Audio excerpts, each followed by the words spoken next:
I thought it was just a normal swim practice, but the way he looked at me with that powerful body made my heart go astray. They say nobody drowns in a swimming pool if they know how to swim. But nobody warns you about drowning in someone's eyes. The first time I saw him, he wasn't doing anything extraordinary, just stretching at the edge of the pool, muscles tight under the shimmer of chlorine light, his broad back flexing like a wave preparing to crash. I remember thinking, Jesus, that guy looks like he eats pain for breakfast. My name's Ethan, and until that Tuesday in March, I thought I knew exactly who I was, an average sophomore, hiding in the blurry middle of high school life, focused on surviving geometry and avoiding gym locker room stares. I didn't plan on changing. I didn't plan on noticing him. But that day, the new guy showed up. Coach blew his whistle, yelling over the splash and chaos of afternoon practice, and the door swung open. He walked in like he owned the chlorine in the air. Everyone, this is Jordan Hayes. Transferred in from Michigan. Varsity swimmer. He'll be joining us starting today. Jordan. He had the kind of confidence that didn't need to speak loud. He just stood there, towering slightly over the rest of us, with that calm, killer expression like nothing in the room could surprise him. His skin shimmered slightly with sweat and sunlight leaking from the high windows, and his eyes icy, sharp landed on me for maybe half a second. I flinched. It wasn't because he was hot. I mean, he was, objectively, in a Greek god meets teen drama star kind of way. It was the way he looked at people. Not past them. Through them. And when his eyes passed over me, it felt like someone grabbed a corner of my soul and tugged. I told myself I was being dramatic. But it didn't stop. Ethan, lane 5, coach barked. Jordan, lane 5. Pair up. I stared at coach like he'd just sentenced me to trial by fire. Jordan raised an eyebrow and gave a crooked half-smile. Was that amusement, before stepping onto the block next to mine. Guess we're lane buddies, he said. His voice was low. Relaxed. Like he wasn't trying. Like everything came easy to him. I hated him instantly. Or I wanted to be him. It's hard to tell. We dove in. That first swim was a blur of splash and adrenaline. Jordan didn't just swim sliced through the water, every stroke brutal and clean. I was fast, sure, but next to him, I felt like a flailing duck with asthma. When we surfaced, he grinned at me. You're quick. But you breathe too high on your third stroke.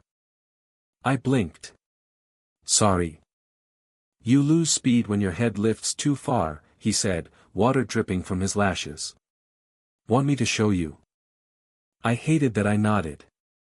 I hated that he noticed something about me before I even knew what to notice about him. That was day 1. Day 2, I caught myself watching him during stretches again. By day 3, I caught him watching me back. At first it was nothing. Just glances. His towel brushing mine when he passed. His fingers grazing my wrist when he handed me goggles. Stupid little things that could have been accidents except they weren't. I knew that. Deep down. I just didn't know what to do about it. Because I wasn't gay. Or at least, I'd never thought about it. Not really. Sure, I'd felt weird around certain guys before. A flutter in the gut. A too long stare in PE. But I'd always brushed it off. Said it was nerves. Or admiration. Or jealousy. Anything but that. But Jordan made it impossible to lie to myself. Especially when I started having dreams. They weren't even graphic. Just vivid. His hand on my shoulder. The way he smiled sideways.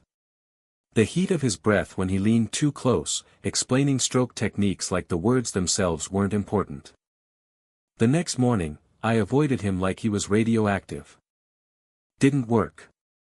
Hey, he said, catching up to me by the vending machine after practice. You okay? I stared at the Fanta can in my hand like it held divine wisdom. Yeah. Just tired. You're acting different, he said quietly.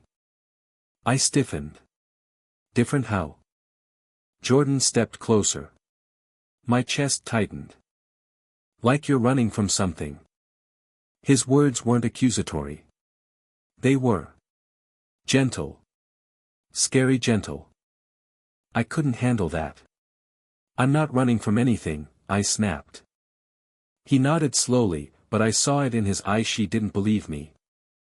Neither did I. That night, I sat on my bed and stared at the ceiling, wondering what was happening to me. Wondering how a guy I'd known for 3 days had unraveled years of denial with one look. The next morning, I skipped practice. The morning after that, I went back. Because I missed him. Because I couldn't not be around him. Because something in me was beginning to stir and it terrified the hell out of me. Jordan didn't say anything when I showed up. Just smiled that half smile and moved aside so I could stretch next to him. That day, Coach paired us up for a 2-man medley. And somewhere between the butterfly and the freestyle, Jordan's hand brushed my back underwater in a way that made my brain short-circuit. After the final lap, gasping and flushed, I grabbed his arm and pulled him behind the bleachers. What are you doing? I hissed. His eyebrows lifted. Swimming. You know what I mean. A pause. His expression softened. Do you know what you mean? My stomach twisted. I'm not. You don't have to be anything, he said. Silence hung between us like fog. I wanted to scream. Or cry. Or kiss him. Instead, I just said, don't mess with me. I'm not, he said. I don't play games with people who are still figuring things out. And with that, he turned and walked back toward the pool. I watched him go. And for the first time in my life, I wished I had the courage to follow. By the following week, I had stopped sleeping properly. It was like Jordan's voice had gotten inside my head, repeating the same thing over and over. You don't have to be anything. What the hell did that even mean? Didn't I have to be something? Straight? Gay? Bi? Normal? I sat at the dinner table while Mom rambled about some parent-teacher meeting, but her words were nothing more than static. Dad, buried in his iPad, nodded occasionally. I watched the condensation trail down my water glass and tried not to think about the way Jordan's breath had felt near my ear. But that night, I did think about it. All of it. Again. This time, I didn't push it down. I let it burn. The next day, I didn't talk to Jordan. But I didn't avoid him either. He swam like a machine, as always powerful and poised, water parting around him like it respected him too much to resist. I watched him from the edge of the pool. And this time, I didn't look away when our eyes met. He tilted his head slightly, as if waiting for a signal. I gave none. But I didn't walk away either. That was our silent truce. By Friday, the tension had turned from uncomfortable to electric. We swam next to each other, silently competing, pushing past limits. Every brush of our arms beneath the surface, every accidental kick felt like it meant something more. Something unspoken. Something I was too scared to name. Nice work today, he said afterward, tossing me a towel. I caught it. Nodded. You too. But he didn't walk away this time. Instead, he leaned against the wall next to me, dripping wet, breathing hard. I'm not trying to mess with your head, Ethan. Then what are you doing? I asked, louder than I meant to. My voice cracked slightly. Jordan's eyes dropped to the floor for a second. When he looked up, he looked vulnerable. I'm just trying to be honest, he said. With me? He hesitated. With myself. I didn't know what to say to that. So I just stood there, staring at the droplets sliding down his collarbone. The silence between us stretched, thick and humid like the pool air. "I should go," I mumbled, stepping around him. He didn't stop me. But as I walked away, I swore I felt his eyes on my back the entire time. That night, I stood in front of the bathroom mirror, staring at myself. I looked the same. Brown hair. Freckles. That stupid scar on my chin from middle school. Still the same reflection. But I felt like a stranger inside my own skin. And then I did something I'd never done before. I opened my phone, found Jordan's Instagram because of course he had one, and sent him a message. "Me, do you want to hang out sometime? Outside of practice, I mean." The second it sent, I wanted to crawl into a hole and die. But 10 minutes later, my phone buzzed. "Jordan, yeah. I'd like that." We met at the old park near the train tracks the next afternoon. He was already there when I arrived, sitting on the swings like a goddamn movie scene, wearing a hoodie and ripped jeans. His hair was messier than usual. Less perfect athlete, more off-duty heartbreaker. "Hey," he said, standing up when he saw me. "Hey," I echoed, shoving my hands into my pockets. We stood there for a moment, awkward as hell. "You hungry?" he asked. "There's a taco truck a few blocks down." We walked in silence. It was weird, how normal it felt. Like we weren't two kids tangled in a silent storm of emotion. Like we were just friends. Or something close. Over tacos, we didn't talk about swimming. Or the team. Or anything heavy. Instead, he told me about Michigan.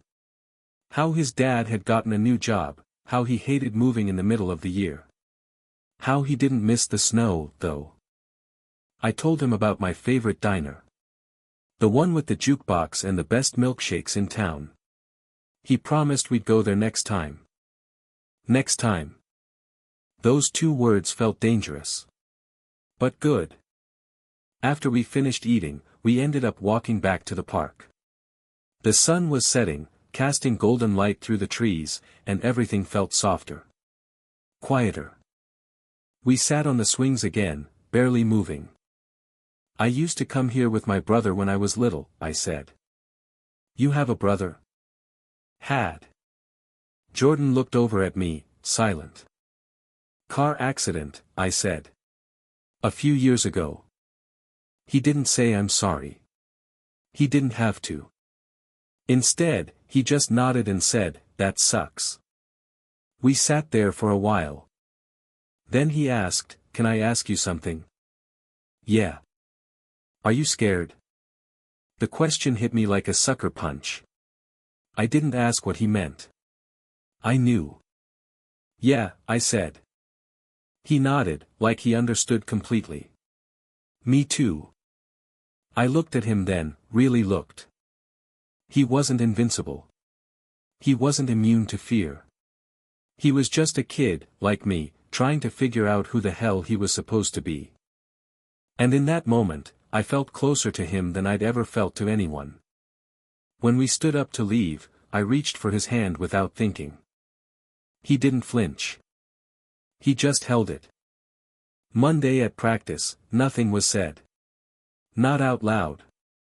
But when Jordan passed me in the hallway and bumped shoulders with mine, he smiled. That smile stayed with me the whole day. Of course, nothing that good goes unnoticed in high school. By Wednesday, people were whispering. It started small, just a look here, a snicker there. Then someone saw us walking too close outside the gym. By lunch, I heard someone mutter, "Faggots," as we passed. I froze. Jordan didn't. He just walked faster. After practice, I found him sitting on the bleachers, staring at the water like it had betrayed him. "They're going to keep talking," I said quietly. "I know." "I don't care," I lied. He looked at me. "Yeah, you do." I sat beside him. "I care too," he admitted. But not enough to go back to pretending. I looked at him, my chest tight. I don't know if I'm ready for all this. That's okay, he said. You don't have to be. His words were the same as before, but this time, they didn't feel like an escape. They felt like an invitation. That weekend, we didn't hide. We went to the movies together. We walked down Main Street with our shoulders touching. I could feel the stares. The whispers. But I didn't let go of his hand. It was terrifying. It was incredible. It was real. And that night, sitting in the back seat of his car under the stars, Jordan kissed me for the first time. It wasn't dramatic.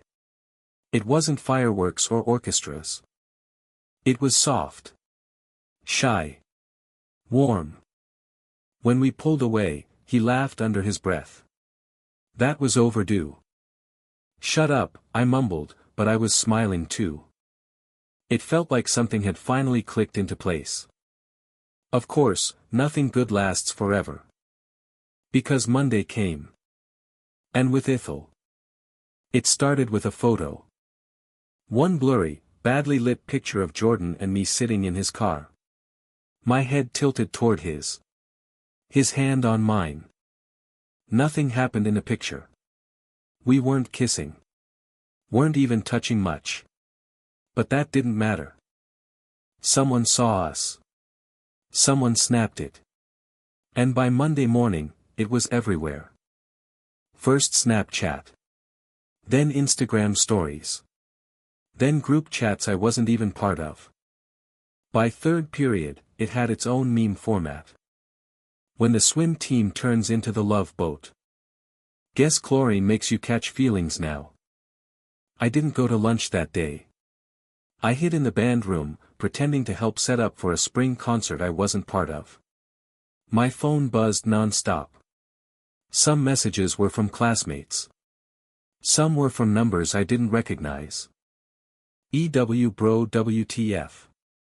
So is this why you always showered fast after practice? Didn't know you liked looking at DCKS that much, Ethan. I turned it off. Left it in my locker. Wanted to throw it across the room. I didn't cry. Not until I got home. Jordan texted. A lot. I didn't respond. I couldn't. My body was moving through life like it belonged to someone else. I walked through hallways like I was made of glass. Everyone saw me, and no one saw me. Teachers gave side glances. Friends asked questions they didn't have the guts to finish. The only person who didn't say anything. Luke. My best friend since 6th grade. The guy who once threatened to punch a kid for calling me shrimp during gym class. He didn't even look at me anymore. Wednesday after practice, Jordan cornered me by the vending machines. Hey. I didn't answer. I know it sucks, he said gently. You think? I snapped. You think it sucks? He flinched. Just slightly. Then he nodded. Yeah. I do. Why didn't you say something? I asked. Why didn't you stop it before it got out of hand? What was I supposed to do, Ethan? Delete every phone in the school? You could have warned me, I muttered. You could have. Could have what? He interrupted, his voice sharp now. Told you being with me would come with a price. I thought you knew that. I looked at him, suddenly furious. You didn't tell me it would ruin me. He took a step back. A long silence. Then he said, very quietly, do you think I'm not ruined too? Something broke between us in that moment. A fragile bridge we'd been building burned, not by hate, but by fear. He walked away. I didn't stop him. The next few days blurred into each other. Everywhere I went, it felt like someone was whispering. Looking. Laughing. Even the teachers seemed unsure of how to handle it. Some ignored it completely. Others gave me those awful, pitying glances that made me feel worse than the jokes. And then locker graffiti. 3 letters in red Sharpie across my locker door. FAG. I stared at it, my stomach turning to ice. No one saw who did it. No one said anything. I wiped it off in silence. But the word didn't leave. It echoed in my head like a curse. Friday night, I didn't go home. I took my bike and rode for miles. No destination. Just riding until my legs ached and my eyes burned. I ended up at the pool. Empty. Dark. Silent except for the distant hum of the filter. I broke in. Didn't even feel guilty about it. Sat on the edge of the lane where Jordan and I used to swim side by side. Where it all began. Where I first noticed the way his laugh sounded better than music, and his eyes held storms behind the calm. And I cried. Not loud. Just. Everything inside me unraveling, silently, like a dam giving way. I hated myself for being weak. I hated myself for needing him. I hated the world for making this so hard. And then, through the fog of my own thoughts I heard a voice. Ethan. I looked up. It was Jordan. Hair a mess. Hoodie zipped too high. Eyes wide with worry. What are you doing here? I croaked. I was looking for you. Why? He didn't answer. Just walked over, sat next to me on the wet tile. I'm sorry, he said. I'm the one who should be sorry, I whispered. I pushed you away. You were scared. I still am. Me too. He looked at me then. Really looked. I keep thinking, he said slowly, about how we live in a world where a 15-second video can destroy someone's life. But also how a 15-second moment can make you realize who you are. I nodded, trying not to fall apart. Do you regret it? I asked. He didn't hesitate. No. Do you? I swallowed hard. No. I just hate that it hurts this much. It won't always, he said. I promise. I looked over at him. Don't make promises you can't keep. He smiled. I don't. I swim them. I laughed. It was small, cracked, and probably pitiful. But it was real. And when he reached over, took my hand again I didn't pull away. The following Monday, I walked into school with my head high. Jordan at my side. Hands brushing. Not quite holding. Not yet. The whispers started before we even hit the lockers. But I didn't flinch. I found Luke standing near his usual spot. He looked at me like he'd seen a ghost. You got something to say? I asked, steady. He hesitated. Then said, nah. You're still Ethan. It wasn't a full apology. But it was a start. That afternoon, Coach made an announcement at practice. Some of you think you're funny. Some of you think you know what manhood looks like. But let me tell you something, cowards laugh behind screens. Men show up and swim. The room went dead silent. He looked at Jordan. Then at me. You two lane 5. Let's see what real strength looks like. In the water, all the noise disappeared. There were no rumors in chlorine. No labels in speed. Just movement. Breath. Heartbeats. Jordan swam beside me, and everything else faded. We finished our laps. He looked over at me, smiling. I smiled back. For the first time in weeks, I didn't feel afraid. I felt alive. Time passed. Not everything got easier. But it stopped feeling like a war just to exist. Some days, people still stared too long in the hallways. Some days, teachers avoided eye contact when Jordan and I sat together. Some days, my phone buzzed with one-word slurs or cringeworthy DMs from fake accounts. But those days didn't define me anymore. Because other things happened too. Like Luke slowly coming back around. Like Sarah from history class sitting next to us at lunch and saying, about time someone else on the swim team was hot and emotionally intelligent. Like my mom noticing that I hummed while brushing my teeth again. Like Jordan's hand in mine during movies, casual now, like it had always belonged there. Coach didn't say much, but he treated us the same. Pushed us the same. Yelled when our strokes were sloppy. Clapped when we broke personal records. That was all I needed from him. Acceptance in the form of equality. The regionals were scheduled for the end of April. By then, we weren't the gay swimmers anymore. We were just the best swimmers. Jordan had helped me cut a full second off my backstroke. I helped him tighten his flip turns. We trained harder than ever. Sharper. Stronger. Together. But as the meet got closer, something else started shifting inside me. Something quieter. Something like peace. 3 days before the meet, I sat in my room with Jordan lying across my bed, one arm dangling off the edge, flipping through my old sketchbook. "I still can't believe you drew this stuff," he said, holding up a page of rough pencil lines portraits of swimmers, one of them clearly him, half-finished, but unmistakable.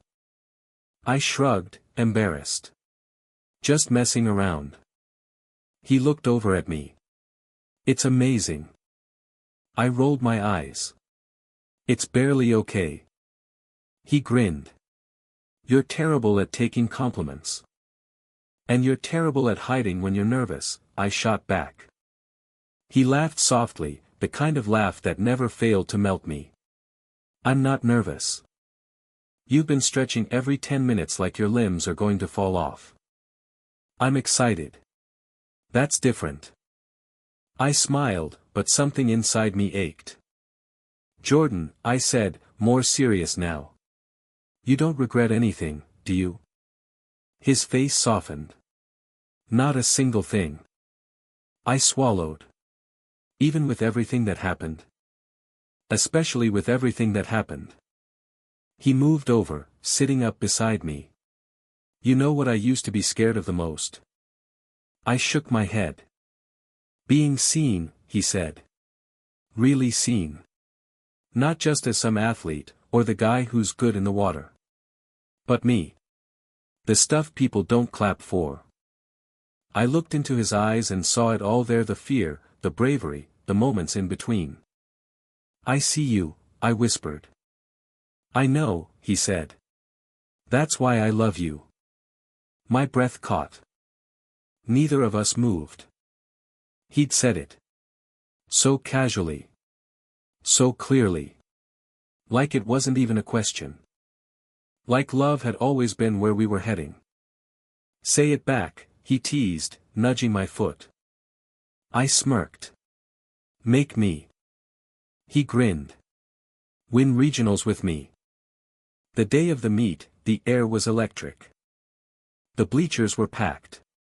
Students, parents, coaches, press. People whispered when Jordan and I walked out in matching warm-ups, but they didn't laugh this time. They watched. We warmed up together. Stretched in sync. Walked like we belonged. Because we did. And when it came time for the final relay, the one we trained for all year, Jordan leaned in close, his lips brushing my ear. "For love," he said. "For victory," I replied.